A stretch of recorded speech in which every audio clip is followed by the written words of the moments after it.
Graça e a paz de Cristo seja com todos. Amém.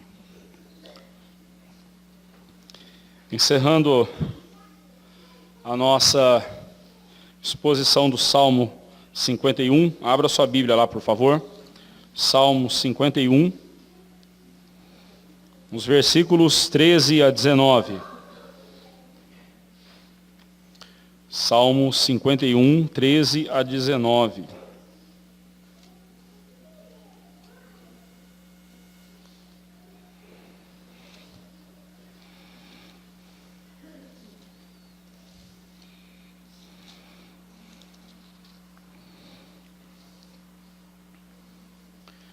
Vamos orar ao Senhor. Ó Deus, acalma o nosso coração nesse instante, para que possamos atentamente ouvir Tua voz. Acalma, Senhor Deus, o nosso coração que vem atribulado, cansado, preocupado com tantas coisas. Que nesse instante, ó Deus, revigorados pelo Teu Santo Espírito, possamos estar atentos ao que o Senhor tem a nos dizer, por meio da Tua palavra. Escondo-me atrás da cruz de Cristo, para que somente Ele seja visto aqui, somente Cristo seja encontrado nas palavras que aqui serão proferidas. Não quero, ó Deus, em momento algum, desviar a atenção dos irmãos para mim. Quero, ó Deus, que Cristo seja visto e glorificado nesta mensagem. Quero tão somente que o Senhor seja exaltado, porque somente quando o Senhor for exaltado por cada coração, é que cada coração aqui também será plenamente feliz, completo, e fará aquilo para o qual foi criado. Louvar e glorificar o Senhor e gozá-lo para sempre. Santo Deus, pedimos a Tua bênção nesse instante, em nome de Jesus. Amém, Senhor. Assim diz a palavra de Deus. Então ensinarei aos transgressores os Teus caminhos, e os pecadores se converterão a Ti. Livra-me dos crimes de sangue, ó Deus, Deus da minha salvação, e a minha língua exaltará a Tua justiça. Abre, Senhor, os meus lábios, e a minha boca manifestará os Teus louvores. Pois não Te comprazes em sacrifícios, do contrário eu tos daria. Não Te agradas de holocaustos. Sacrifícios agradáveis ao Senhor são espírito quebrantado. Coração compungido e contrito, não o desprezarás, ó Deus. Faze bem a Sião, segundo a Tua boa vontade. Edifica os muros de Jerusalém.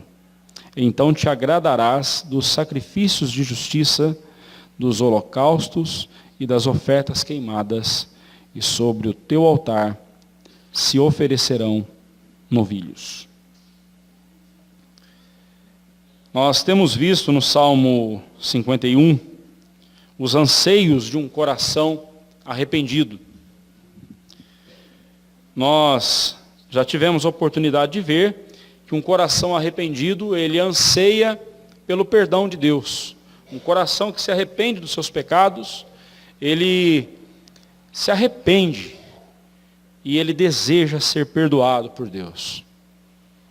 Também nós vimos semana passada que um coração verdadeiramente arrependido, além do perdão de Deus, ele deseja, ele anseia pela santidade de Deus. Ele anseia pela santidade de Deus. Assim como Deus é santo, Ele também quer ser santo e viver assim para glorificar o Senhor.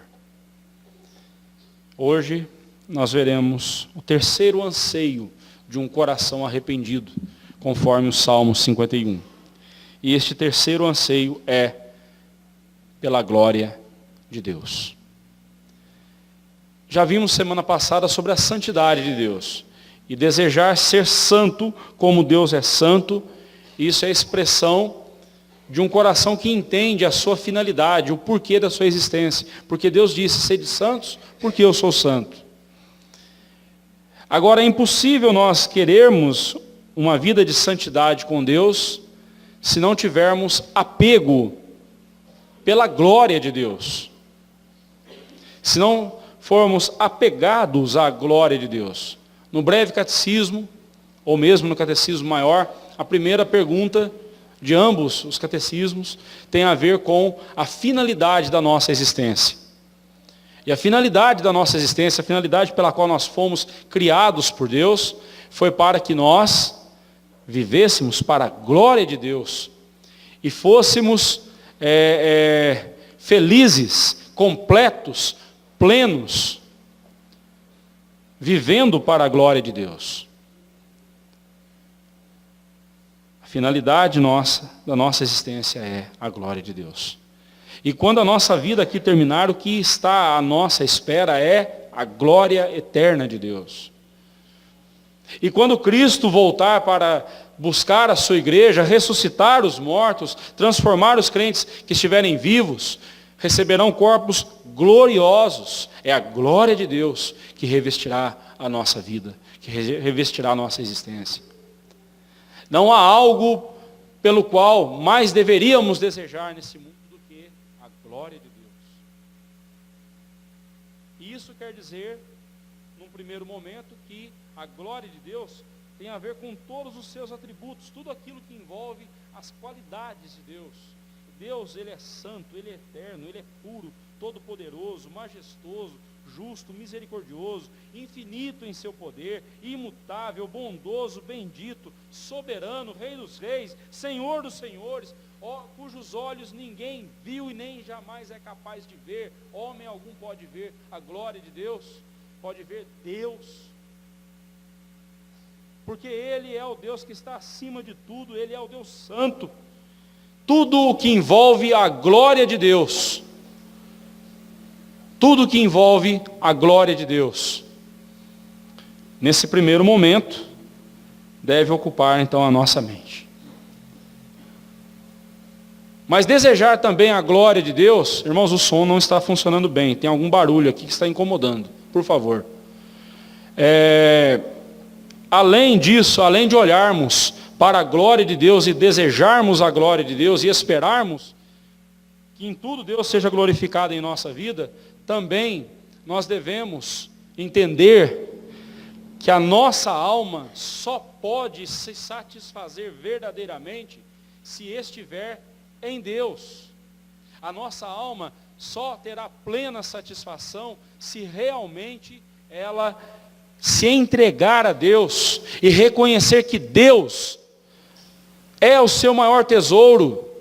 Não há nada nesse mundo que possa nos satisfazer como Deus pode nos satisfazer.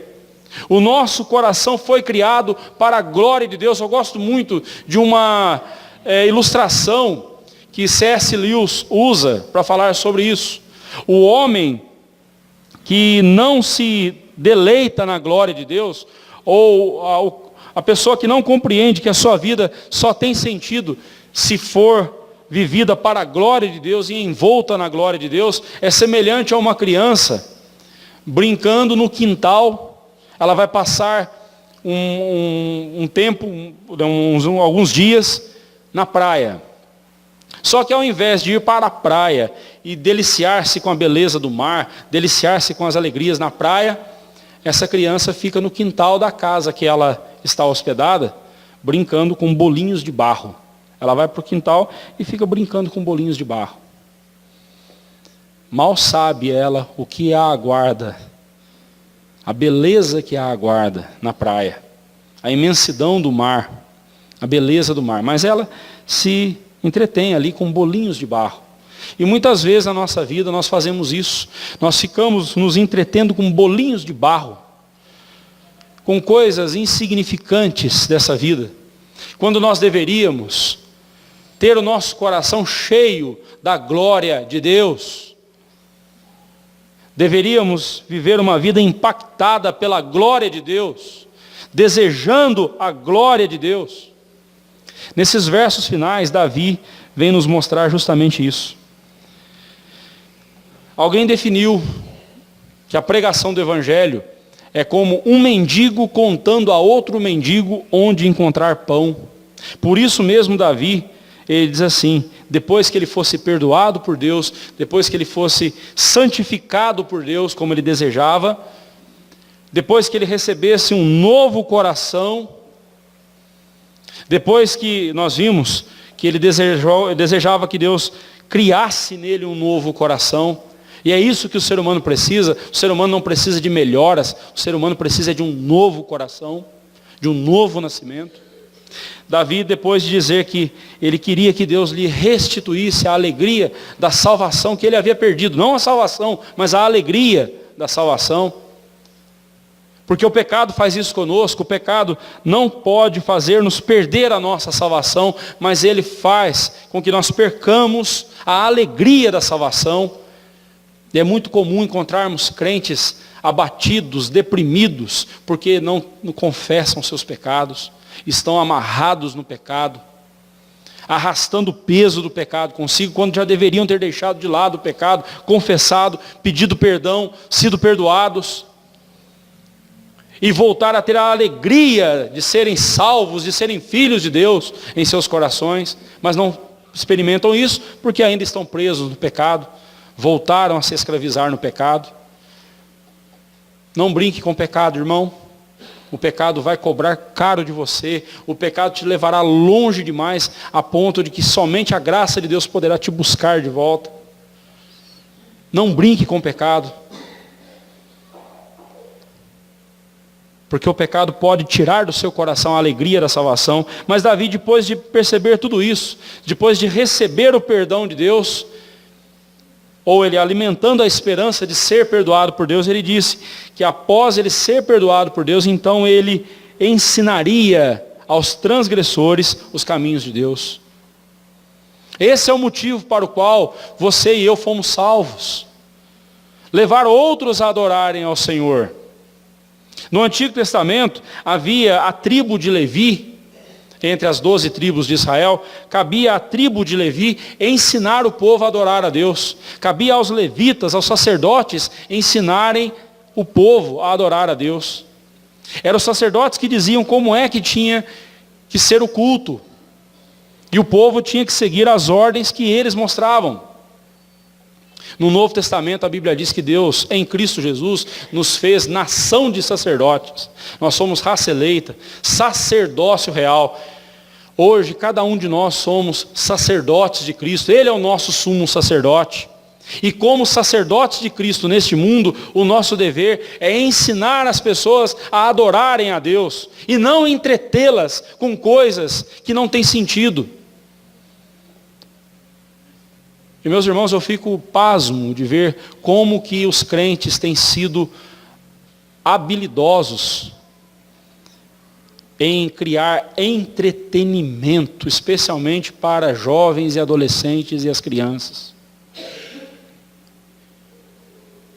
E tem muitos adultos, muitas mulheres, muitos homens seguindo a ideia, porque é legal, é gostoso. Este final de semana, falando com os irmãos na igreja de Bom Jesus, do Itabapoana, lá no norte do Rio de Janeiro, falando sobre as sociedades internas. Uma hora eu conversava com um irmão lá, e ele falava justamente sobre isso. Disse, pastor, nós temos vivido aqui certas, e contando as dificuldades deles, e eu disse para ele, irmão, não utilize métodos carnais para atrair as pessoas. Método carnal só vai atrair carnais. Perdoe-me aqui o exemplo até nojento, mas carniça só atrai urubu, só atrai ave de rapina. E às vezes a gente não sabe por que a igreja é um lugar tão complicado. Sabe por quê? Porque as pessoas estão vindo para a igreja não por causa de Jesus. E quando Jesus, antes de morrer, ele disse, quando eu for levantado, atrairei muitos a mim mesmo. Nós não precisamos de nada mais além de Jesus para atrair os pecadores. É Jesus quem atrai os pecadores. Porque os pecadores precisam de perdão, os pecadores precisam de vida, e quando eles ouvem que Jesus é o único que pode lhes perdoar, quando eles ouvem que só Jesus pode lhes dar vida, então eles vêm. Coração que é atraído por Jesus, permanece na igreja por causa de Jesus. Pessoas que saem da igreja por qualquer motivo, é porque nunca estiveram na igreja pelo motivo correto, que é Jesus. Espero que aqui hoje ninguém entre nós tenha o desejo, eu estou pensando seriamente em sair da minha igreja, em sair da igreja Presbiteriana da Vila Pinheiro, ou sei lá, da igreja onde você esteja. Eu estou desanimado com a minha igreja, estou pensando em sair de lá.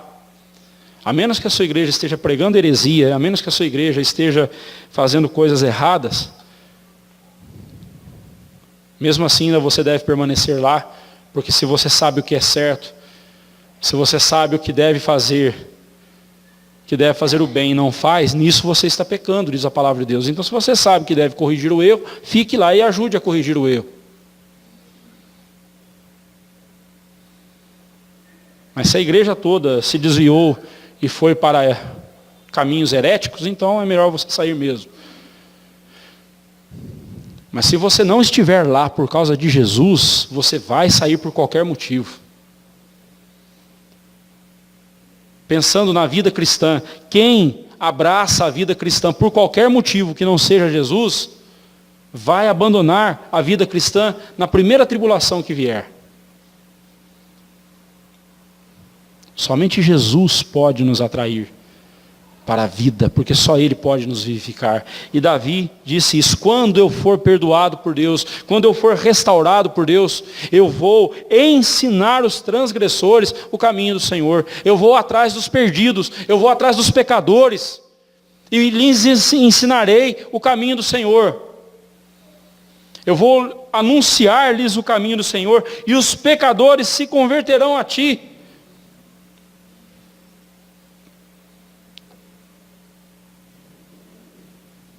Eu vou fazer a minha parte, meu departamento é de propaganda, o administrativo é de Deus. É Deus quem vai convertê-los. Mas Deus não converte os pecadores sem a pregação da palavra. E se você não fizer a sua parte pregando o evangelho, Deus levantará outro no seu lugar. Porque um eleito não vai para o inferno porque alguém não lhe pregou o evangelho. Os eleitos precisam ouvir o evangelho para serem convertidos. Se você fizer a sua parte, você vai ouvir da boca do Senhor: vinde, benditos do meu reino.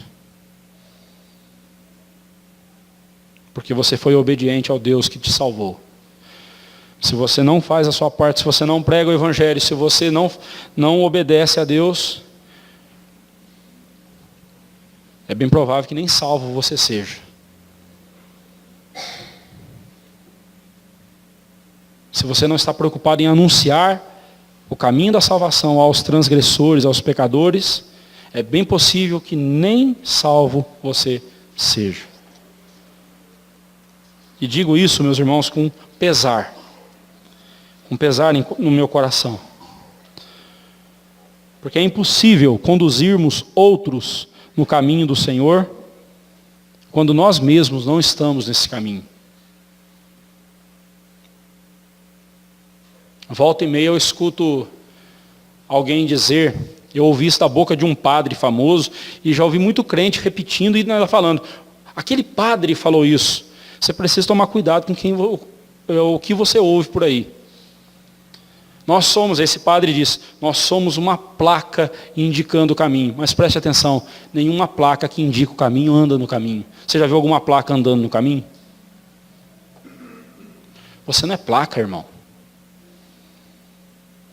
Você é discípulo de Jesus. Enquanto você anda no caminho, você ensina outros. Você anda com outros.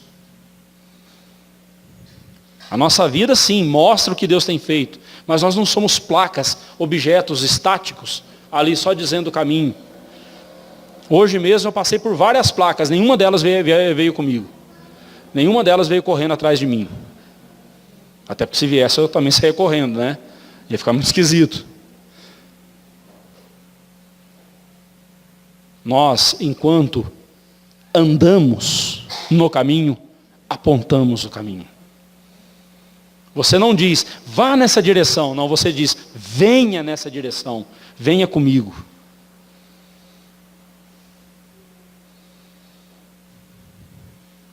Não há credibilidade em alguém que manda você fazer uma coisa que ele não está fazendo.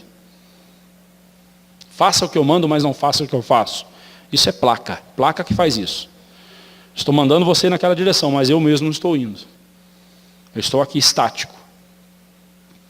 Mas quando você diz, eu ando na presença do Senhor, eu fui perdoado por Deus, eu fui restaurado por Deus, eu vivo em santidade de vida, a glória de Deus é o meu alvo, eu quero glorificar a Deus, eu quero andar para a glória de Deus e viver para a glória de Deus. Outros virão com você, outros aprenderão com você.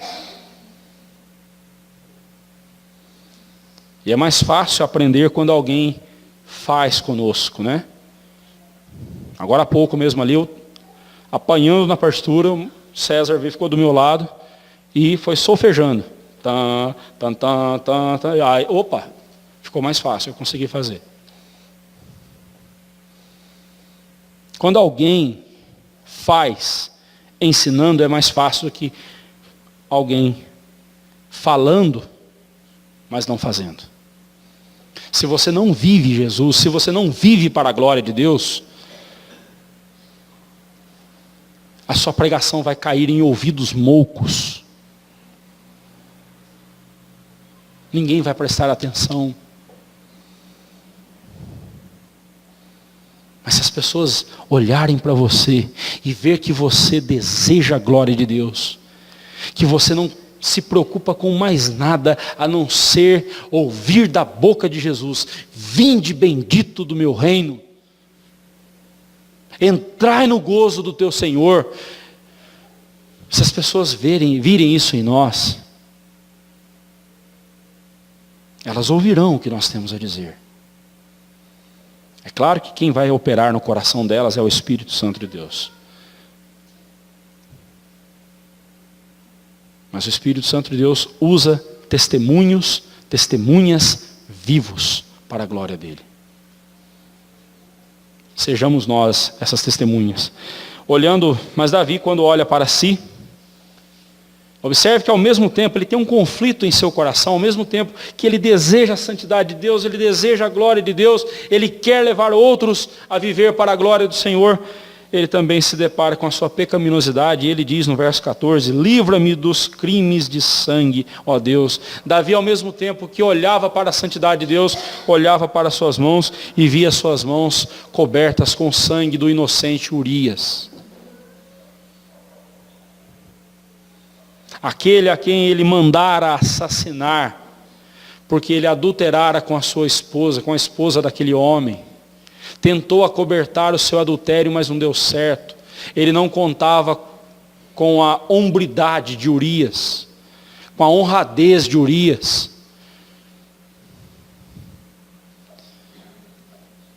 E então ele assassina, encomenda o assassinato de Urias. E a sua mão estava cheia de sangue. E ele diz, livra-me, livra-me, Senhor. Entenda essa expressão. É impossível você e eu nos livrarmos do nosso pecado. É impossível você e eu nos livrarmos dos nossos pecados. Somente uma ação divina pode livrar-nos dos nossos pecados. Se você está tentando vencer um pecado na sua vida com suas forças, eis a razão porque você cai e cai e cai novamente nesse pecado. Porque você não está confiando em Deus. Porque você não está clamando para Deus, Senhor, livra-me. Nós precisamos de Deus. Nós precisamos de Jesus. Livra-me, Senhor. Livra-me dos meus pecados, dos crimes de sangue. Ó Deus. E ele diz, Deus da minha salvação. e a minha língua exaltará a tua justiça. E a minha língua exaltará, eu louvarei o Senhor. Com pecado no coração, a gente não consegue louvar a Deus. Com pecado encravado, incrustado em nosso coração, com pecado não confessado, a gente não consegue louvar a Deus. Eu não estou falando aqui apenas de cantar, porque cantar é fácil. Musicalizar o nosso louvor é fácil. Quando fala aqui de exaltar a justiça de Deus, não é só com música, não é só com canções, mas exaltar com a vida, o tempo todo com a vida, demonstrar que a graça, a justiça de Deus nos tornou justos, porque perdoar é isso. Quando Deus nos perdoa, Ele nos justifica, Ele nos torna justos, como Ele é justo. É impossível louvarmos a Deus enquanto não confessarmos o nosso pecado. É impossível o nosso coração estar cheio da glória de Deus enquanto o nosso coração estiver com pecado escondido e encravado. É impossível. É impossível, irmãos. Livra-me, Senhor. Porque o Senhor me livrando, eu te exaltarei, eu te louvarei. Abre os meus lábios, Senhor, e a minha boca manifestará os teus louvores. Para quem acha que o louvor é você dar o melhor de si para Deus, eis aí o que esse versículo está dizendo. Se Deus não der a você o melhor dele, você não tem nada para oferecer para Deus. Se Deus não te der o que Ele quer de você, você não tem nada para oferecer para Deus. A não ser um coração compungido e contrito, como nós veremos daqui a pouco. Por enquanto, fiquemos aqui com o verso 15, no qual Davi diz: me dê o que eu preciso para te louvar, e eu te louvarei.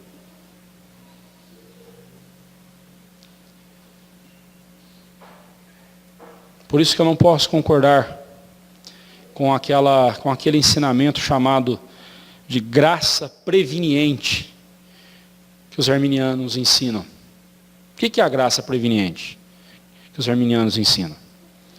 O homem, ele aceita Jesus porque, ainda que ele seja pecador, ele tem alguma coisa da imagem de Deus em si que é capaz de conectá-lo com Deus novamente. Ele tem alguma coisa ali no seu coração, um resquício da graça de Deus no seu coração, uma graça preveniente, né, que está ali previamente colocada no seu coração. A pergunta é: quem colocou essa graça lá, né? O próprio termo deles já quebra o argumento deles. Mas tudo bem. Deixemos as incoerências de lado. Vamos para as heresias. Como pode eu dar uma resposta a Deus se eu não tenho nada em mim? Mas segundo eles, segundo os arminianos, essa graça preveniente é essa fagulhinha escondida ali, que basta Deus dar um toquezinho, ela vai pegar fogo novamente, e aí o homem aceita Jesus. Interessante que eles tentam dizer que o homem é o homem que dá a resposta, mas eles acabam dizendo a mesma coisa que nós dizemos. Se Deus não vivificar o homem não pode dar resposta alguma para Deus. Se Deus não der primeiro, não há como nós devolvermos. E aqui Davi está dizendo isso: Senhor, abre minha boca, ponha nos meus lábios o teu louvor. Mas como é que Deus põe o louvor dele em nossos lábios? É quando nós somos perdoados por Ele, somos justificados por Ele. Aí nós temos em nosso coração motivo para louvar a Deus. Os versos 16 e 17 retomam o assunto lá do Salmo 50, versículos 7 a 15. Lá no Salmo 50, 7 a 15, nós vimos que Deus não quer de nós sacrifícios, ritualismos.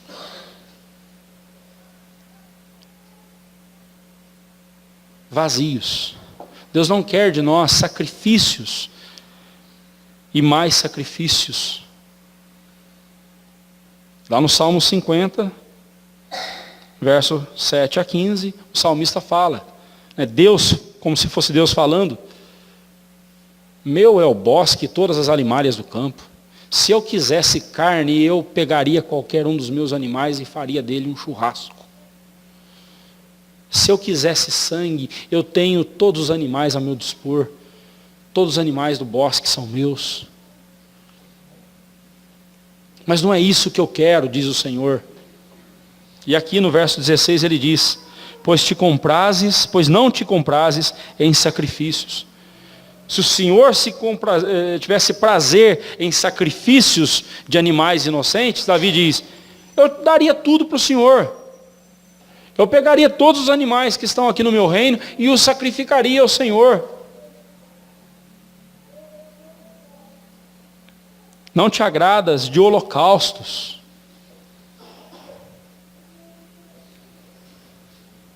Não te agradas de holocaustos. Agora olha o que ele diz no verso 17.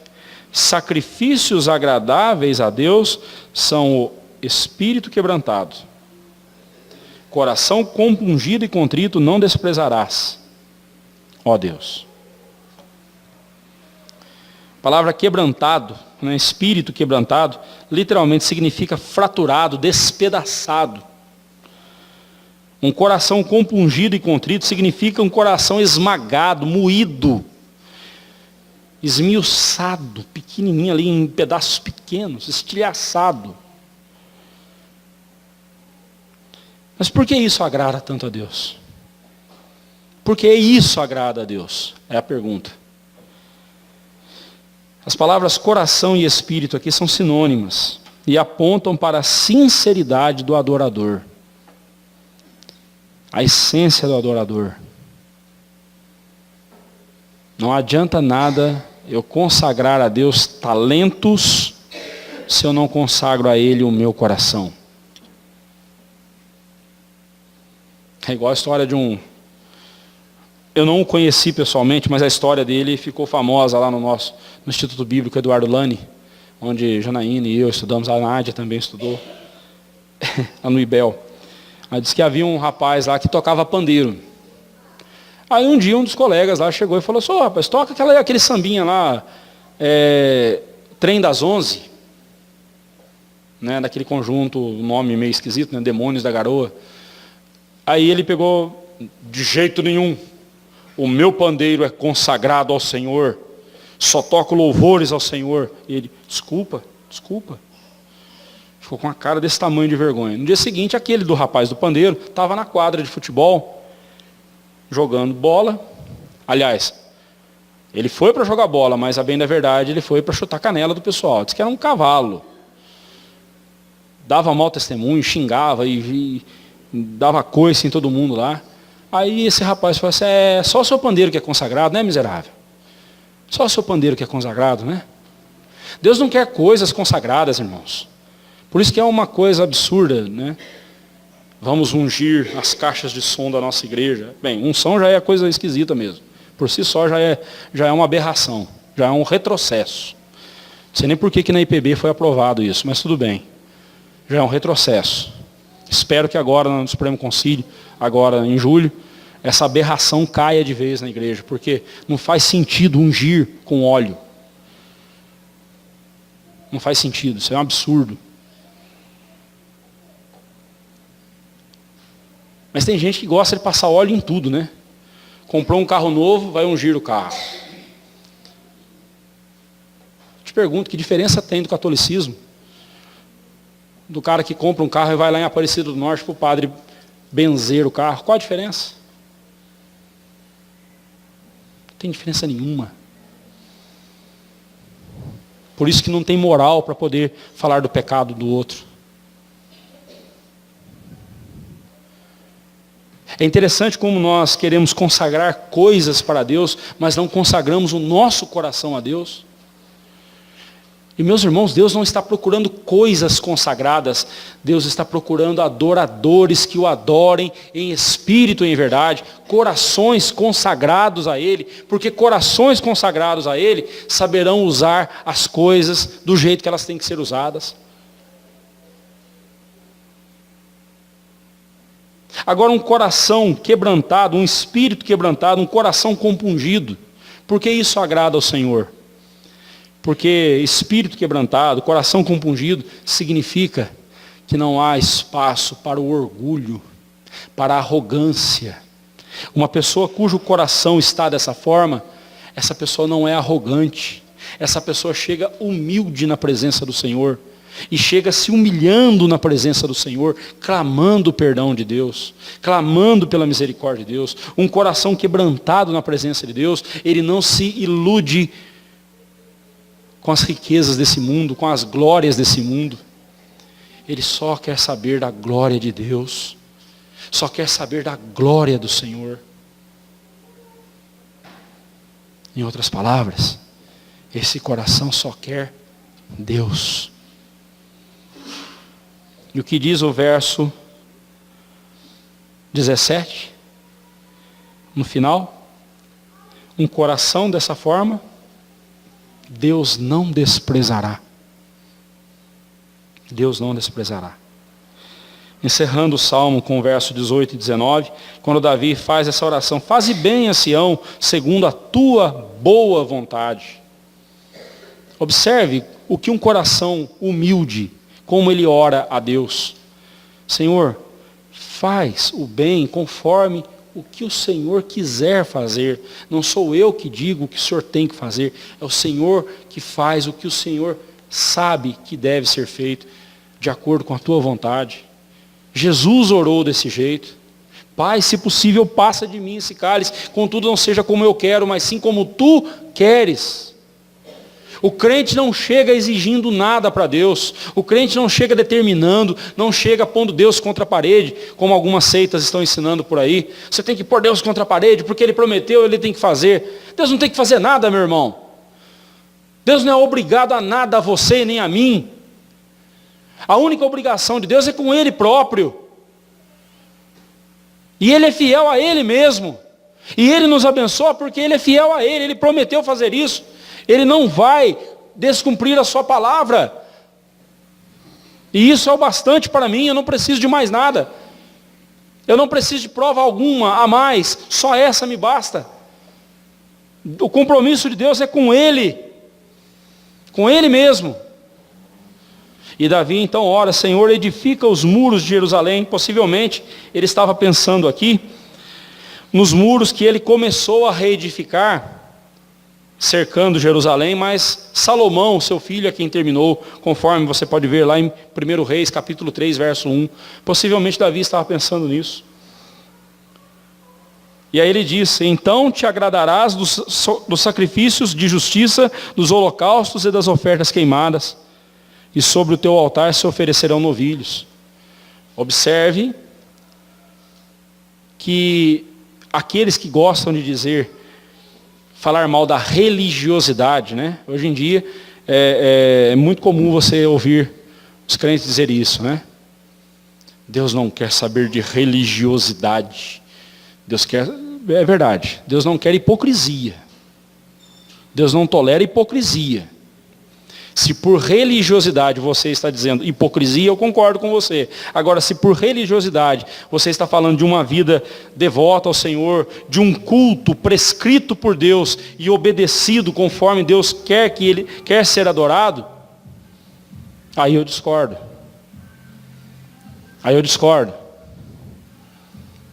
Como eu tenho insistido em mostrar para os irmãos aqui, o culto a Deus foi estabelecido por Ele.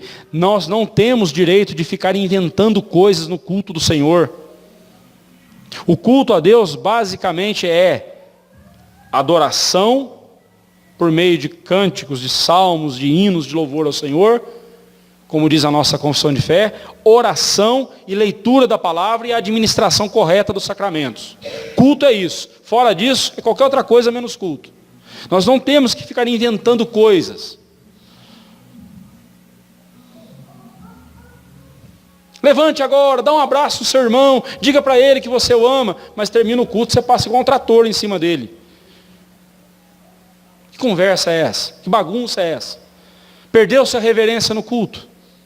Perdeu-se a reverência em entender que o culto a Deus é a coisa mais sublime que existe e nós temos que tratar as coisas de Deus com reverência. Observe que Davi diz: depois que o meu coração estiver consagrado ao Senhor, depois que a nação estiver consagrada ao Senhor, ele diz: então te agradarás dos sacrifícios de justiça, dos holocaustos e das ofertas queimadas, e sobre o teu altar se oferecerão novilhos. Isso aqui me lembra o Senhor Jesus. No momento em que você trouxer a sua oferta ao Senhor, você se lembrar que tem uma rixa com o seu irmão, deixe a oferta aqui, vá se acertar com o seu irmão e volte para adorar o Senhor. Ou seja, naquele tempo era assim, o homem trazia ali o cordeirinho para ser sacrificado, para pedir o perdão de Deus. Mas aí, naquele momento, o Espírito Santo mostrava a ele: você vem buscar meu perdão, mas você não perdoa aquele a quem te ofendeu. Então, antes de você pedir o meu perdão, antes de você oferecer o sacrifício pedindo perdão, vá lá primeiro acertar com o seu irmão. E aí você volta, faz o sacrifício e pede o perdão. Davi está fazendo a mesma coisa. Depois que eu for perdoado pelo Senhor, depois que Israel for perdoado pelo Senhor, depois que a cidade estiver edificada, fortalecida e protegida pelo Senhor, ó Deus, nós vamos adorar o Senhor como o Senhor sempre quis ser adorado. Nós vamos fazer todos os detalhes do culto como o Senhor estabeleceu, nós faremos. Nós cultuaremos ao Senhor do jeito que o Senhor prescreveu a Moisés e faremos do jeito que o Senhor mandou. Bem, hoje nós não precisamos sacrificar animais, porque aqueles animais apontavam para Jesus. Esse aspecto do culto a Deus mudou. Porque todos os animais, lá no Antigo Testamento, apontavam para o sacrifício de Jesus. Uma vez que Cristo fez o sacrifício dele por nós, e foi de uma vez por todas, e foi perfeito, completo, divino, não há necessidade de sacrificarmos hoje. Mas todos os outros aspectos do culto continuam, como reverência, como louvores, por meio de cânticos, de salmos e hinos, orações, e especialmente a palavra de Deus, a pregação da palavra de Deus, a administração dos sacramentos, a comunhão com os irmãos, a confissão de pecados, a intercessão uns pelos outros. Tudo isso faz parte do culto. O que não faz parte do culto é trenzinho. Tem igreja que faz isso, trenzinho, né? Vamos cantando, vamos louvando o Senhor, fazendo trenzinho. O que não faz parte do culto é teatro. Isso não faz parte do culto. O que não faz parte do culto é coisa que as pessoas estão inventando. Fumacinha subindo na hora do... Aliás, né? Já estão chamando isso de palco.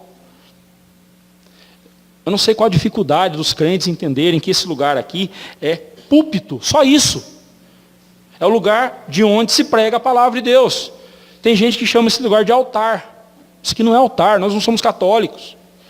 O altar, na nossa vida, é o nosso coração. Altar é lugar de sacrifício. E o sacrifício que Deus quer de nós está lá em Romanos 12. Rogo-vos, pois, irmãos, que apresenteis os vossos corpos por sacrifício vivo, santo e agradável ao Senhor. Isso é altar, isso aqui não. Isso aqui é púlpito, só isso. É lugar de onde se prega a palavra de Deus. Mas não, parece que tem dificuldade de falar. Púlpito, pregação, essas palavras parecem que causam ojeriza. Aí o que eles falam? Palco. Palco para mim é lugar de palhaçada. Palco para mim é lugar de show, de espetáculo. Demonstrações de carnalidade. Irmãos, tem muita coisa errada que a gente precisa corrigir na nossa vida. Mas a primeira é: nosso coração tem de estar impactado pela glória de Deus, cheio da glória de Deus. Porque se o nosso coração estiver impactado e cheio da glória de Deus, o nosso culto a Deus será simples. Uma coisa simples. E é na simplicidade do culto que a glória de Cristo será vista. E é na simplicidade de um culto sincero que corações ouvirão a palavra de Deus e serão impactados e transformados. O melhor testemunho que podemos dar daquilo que Deus tem feito por nós é a nossa gratidão, as ações de graças. Os adoradores que o Pai procura para si são aqueles que o adoram em espírito e em verdade, conforme nós vimos na liturgia, lá em João 4, 24.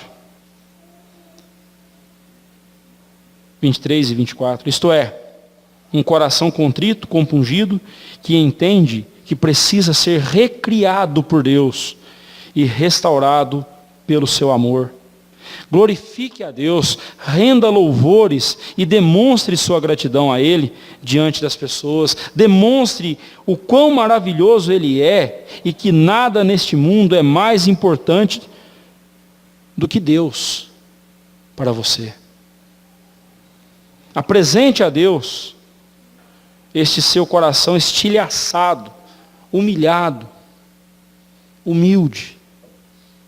E veja o que Deus pode fazer em sua vida.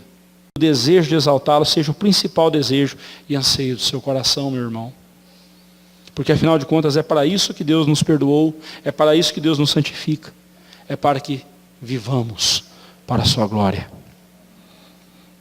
Concluindo, irmãos, Davi pediu a Deus que o lavasse da sua imundícia, do seu pecado, versículo 1 ao versículo 6. E Deus o ouviu. Davi pediu a Deus que lhe restituísse a alegria da comunhão com ele, e Deus o atendeu.